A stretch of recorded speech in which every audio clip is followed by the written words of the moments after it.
সম্প্রতি ভারতের চেন্নাইতে দক্ষিণী তারকা সূর্যার স্বেচ্ছাসেবী সংস্থা আগরম ফাউন্ডেশনের 15 বছর পূর্তি অনুষ্ঠানে অংশ নেন দক্ষিণী cinema superstar Kamal Haasan.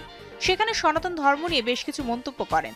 Viral এক ভিডিওতে সদ্য রাজ্যসভার সাংসদ পদকপ্রাপ্ত এই দলনেতাকে বলতে শোনা গিয়েছে, একমাত্র শিক্ষার জোরেই পরিবর্তন সম্ভব। কমলের মন্তব্য, এটাই একমাত্র অস্ত্র দেশের স্বৈরাচার শাসন আর সনাতন ধর্মের শেকল ভাঙার জন্য।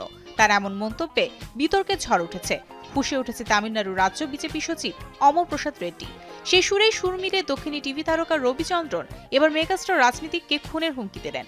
এক সাক্ষাৎকারে রবিচন্দ্রন কমল হাসানকে মূর্খ রাজনীতিক বলে কটাক্ষ করেন।